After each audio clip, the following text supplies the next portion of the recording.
प्रधानमंत्री जी चुनाव के टाइम में बड़ी बड़ी बातें करते हैं। 10 बरस में पीओके कह रहे हैं, चाइना के बॉर्डर पे सच नहीं बोल रहे हैं। इस प्रधानमंत्री जी का क्या भरोसा? ये तो जा रहे हैं। क्या किया आपने? पंजाब के किसानों को लाठियां बरसाई हैं, गोलियां चलवाई हैं, उसका हिसाब दीजिए। क्या गुनाह था उनका? विरोध ही तो कर रहे थे, लेकिन विरोध आपको पसंद नहीं आता।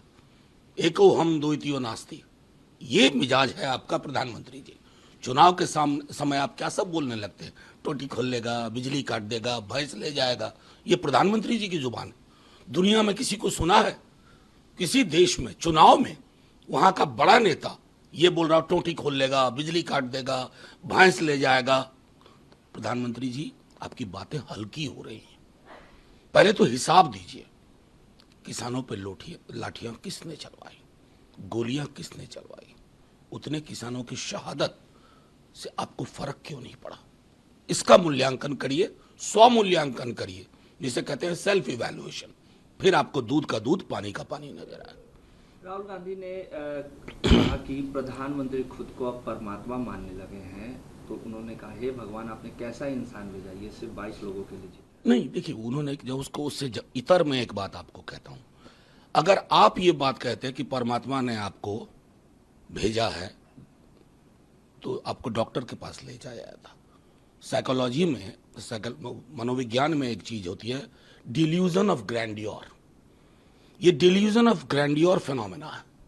प्रधानमंत्री जी के अंदर ये घर क्यों कर गया है, ये चिंता का विषय होना चाहिए।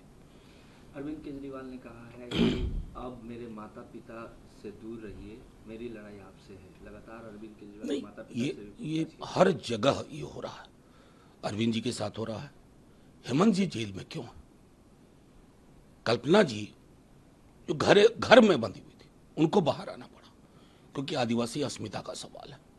तो आपने तो एक ऐसी गोटी बिछाई थी कि विपक्ष का कोई व्यक्ति कैंपेन ना कर सके।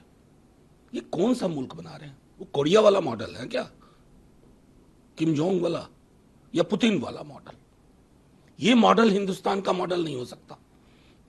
उसी संदर्भ में अरविंद जी कह रहे हैं। मल्लिकार्जुन खड़गे ने कहा है कि 10 सालों में एक संयुक्त और स्थिर सरकार बनेगी इंडिया अलायंस की। 10 सालों संयुक्त भी बनेगी, स्थिर भी बनेगी। बेहतर प्रधानमंत्री होगा जो लोगों की थाली, उनके सुख दुख, उनके रोजगार की बात करेगा, जो आसमानी मुद्दों की बात नहीं करेगा। हकीकत में क्या लोगों को चाहिए उसकी बात करेगा। और इस देश को आज की डेट में मलहम की जरूरत है, जख्म पे नमक छिड़कने की जरूरत नहीं है। ये नमक छिड़कने वाले लोग हैं, आग लगाने वाले लोग हैं। ये अग्निशामक की राजनीति नहीं करते हैं। विपक्ष अग्निशामक की राजनीति करता है। ये बड़ा फर्क है। हम नौकरी की बात करते हैं, वो टोटी ले जाएगा, बिजली काट देगा, भैंस खोल ले जाएगा। बताइए, कहीं तुलना है? हम क्या कह रहे हैं, वो क्या कह रहे हैं? ताज्जुब होता है।